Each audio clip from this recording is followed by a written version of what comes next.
Hello guys, welcome and welcome back to my YouTube channel. I hope तुम्ही सगळे मस्त असाल. माझं नाव आहे यशस्वी आणि मी सध्या बर्लिनमध्ये राहत आहे. तर आज आहे शनिवार आणि आता मार्गशीर्ष महिना चालू झाला आहे आणि उद्या आहे मार्गशीर्ष महिन्यातला पहिला रविवार.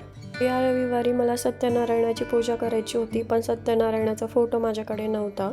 तर मी आता तोच फोटो प्रिंट करून आणायला जात आहे. तर खूप जास्त पाऊस चालू होता आणि थंडी पण खूप वाढली होती. आत्ता संध्याकाळचे फक्त 5 वाजलेत आणि खूप जास्त अंदाज झालेला आहे. मी जे आत्ता शॉपमध्ये जात आहे ते शॉप माझ्या घरापासून 2 ते 3 स्टॉप पुढे आहे. तर मी आता यशबानी जात आहे. यशबान म्हणजे इथले जे लोकल ट्रेन आहेत त्याला यशबान म्हणतात. तर मी त्याच ट्रेननी आता जात आहे आणि पाऊस कंटिन्यू चालू आहे. इथे आपल्या इंडियासारखे झेरॉक्सचे शॉप नसतात. इथे एक DM नावाचं शॉप आहे. त्या शॉपमध्ये आपल्याला जर फोटो वगैरे प्रिंट करायचे असेल तर आपण त्या शॉपमधून करू शकतो. इथे सगळं आपल्याला स्वतःलाच करावे लागतं. तर तुम्ही बघू शकता आता ट्रेन आलेली आहे आणि मी जात आहे ट्रेनमधून. तर मी आत्ता आलेली आहे DM स्टोअरमध्ये. तर मी ऑलरेडी एक फोटो डाउनलोड केलेला आहे. तर ही ती मशीन आहे. या मशीनमध्ये आपण जे ते स्कॅनर दिसत आहे ते स्कॅन करून आपला फोन त्या मशीनला कनेक्ट करू शकतो आणि आपल्याला जे फोटोज वगैरे पाहिजे असेल ते आपण प्रिंट करून घेऊ शकतो. आणि नंतर हे जे रिसिप्ट दिसत आहे ते स्कॅन करून आपला फोटो तिथून आपण घेऊ शकतो. आम्ही 20x30 या साईजची फोटो प्रिंट केली होती आणि फोटोची क्वालिटी तर खूपच छान होती. यानंतर आम्ही या फोटोसाठी फ्रेम पण घेतली. मला पूजा रविवारीच करायची आहे, पण इथे रविवारी शॉप ओपन नसतात, त्यामुळे आम्ही आजच इथं फोटो प्रिंट करायला आलो होतो आणि त्यानंतर आम्ही सेल्फ बिलिंग केली. खूप वेळ झाला तरी पण पाऊस चालूच होता, कंटिन्यू पाऊस होता. असो, मग आम्ही फोटो आणि फ्रेम घेऊन घरी आलो. घरी आल्यानंतर सगळ्यात पहिलं मी फोटो फ्रेममध्ये लावून पाहिलं. फोटो खूप छान दिसत होता, पण आपल्या इंडियामध्ये जसा भेटतो तसा तर नव्हता. पण ठीक आहे, मला पूजेसाठी जसा हवा होता तसा भेटला. मग मी फ्रेम रेडी केली. तोपर्यंत माझ्या नवऱ्याने खालच्या जर्मन सुपर मार्केटमध्ये जाऊन उद्यासाठी लागणारे फ्रूट्स वगैरे तो घेऊन आला. फुले मी सकाळीच खालच्या जर्मन स्टोअरमधून घेऊन आले होते. तर मी उद्या प्रसादासाठी छोले, चपाती, शिरा आणि फ्रूट कस्टर्ड बनवणार होते. तर त्यासाठी पहिल्यांदा मी इथे छोले भिजू घातले आणि नंतर परत फ्रूट कस्टर्डसाठी कस्टर्ड तयार करून ते फ्रीजमध्ये ठेवले. मी कस्टर्ड थंड होण्यासाठी 4-5 तास तरी लागतात, त्यामुळे मी हे कस्टर्ड रात्रीच तयार करून फ्रीजमध्ये ठेवले. उद्या फक्त मी यामध्ये फ्रूट कट करून फ्रूट्स ॲड करेल. मला इथे कुठल्या शॉपमध्ये केळीचे पानं, खाईचे पानं भेटले नाहीत, त्यामुळे उद्या मी माझ्याकडे जितकं सामान अवेलेबल आहे त्या सामानामध्येच पूजा करेल. शेवटी भावना महत्त्वाच्या आहेत. तर दुसऱ्या दिवशी सकाळी मी लवकर उठून फ्रेश वगैरे होऊन पहिल्यांदा देवाला दिवा लावला आणि मी माझा स्वयंपाक करायला घेतला.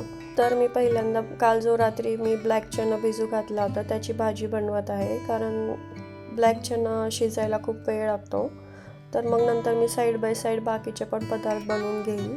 पहिल्यांदा मी हा चना कुकरला लावून शिजवून घेतला आणि त्यानंतर मी साईड बाय साईड चपातीसाठी पीठ मळून ठेवलं, कारण ते मुरायला पण वेळ लागतो.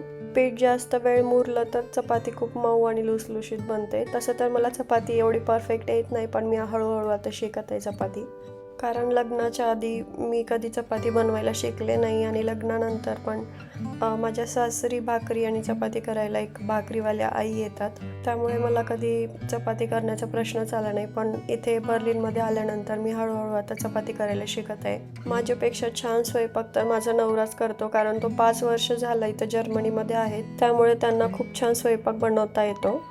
जर्मनीमध्ये जर आपल्याला कुक वगैरे किंवा कुठलाही हेल्पर आपल्याला हायर करायचा असेल तर तो आपण हायर करू शकतो, पण ते आपल्याला परवडत नाही, कारण त्यांचा रेट हा मंथली नसतो.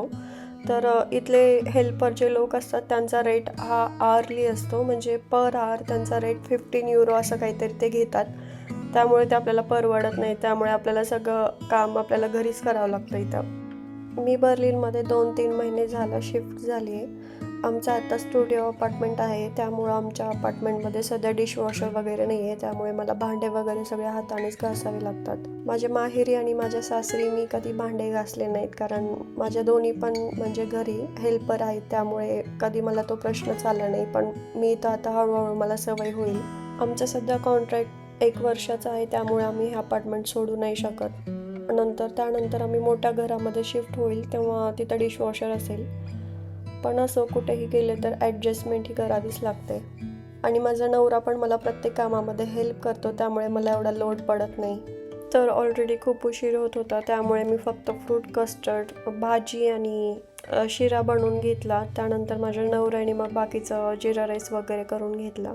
तर मी चपाती ही एकदम शेवटी करणार आहे, कारण मला चपाती गरम गरमच खायला आवडते. आणि प्रसाद पण मी पूजा वगैरे, कथा वगैरे वाचल्यानंतरच मी प्रसाद दाखवणार आहे. नंतर मग त्याच वेळेस मी चपाती करून घेईल. जसं की मी तुम्हाला सांगितलं की मला इथं केळीचे पानं, खायचे पानं, आंब्याचे पानं आणि इवन नारळसुद्धा मला इथे कुठल्या शॉपमध्ये भेटलं नाही. त्यामुळे माझ्याकडे जितकं सामान आहे त्या सामानामध्येच मी पूजा मांडली आहे. शेवटी आपली संस्कृती जपणं इम्पॉर्टंट आहे. अध्याय पहिला. आता श्री सत्यनारायणाच्या कथेला आरंभ होत आहे. श्री गजाननाला नमस्कार असो. एकदा नेमिष शहरात शौनक वगैरे मुनींनी सुताला विचारले, मुनिश्रेष्ठा, मनातली सर्व फळे कोणत्या व्रताने मिळतात ते आम्हाला सांगा. त्यावर सूत सांगतात, पूर्वी नारदाने हाच प्रश्न श्री विष्णूला विचारला होता. ती हकीकत मी तर अशा पद्धतीने मी सत्यनारायणाचे पूर्ण 5 अध्याय वाचून घेतले. आणि सत्यनारायण आत्ता करायचं रिझन असं काही स्पेशल नाही आहे. मी जेव्हा बर्लिनमध्ये आले तेव्हापासून मला ही पूजा करायची होती, पण कोणत्या ना कोणत्या रिझन्समुळे ही पूजा मला करणं झालं नाही. त्यामुळे मी ठरवलं की आता मार्गशीर्ष महिना पण चालू झाला आहे आणि माझा जन्म हा मार्गशीर्ष महिन्यातल्या शेवटच्या गुरुवारी झाला आहे. त्यामुळे मी ठरवलं की मार्गशीर्ष महिन्यातल्या पहिल्या रविवारी मी ही पूजा करावी. तर पूजा झाल्यानंतर आम्ही आरती करून मग प्रसाद वगैरे दाखवला. नंतर आम्ही काही फोटोज, व्हिडिओ वगैरे पण शूट केले, ते मी या व्हिडिओच्या शेवटी ॲड करेल. नंतर प्रसाद वगैरे दाखवल्यानंतर आम्ही दोघांनी पण पहिल्यांदा जेवण केलं, कारण आमचा आज सकाळपासून दोघांचा पण उपवास होता.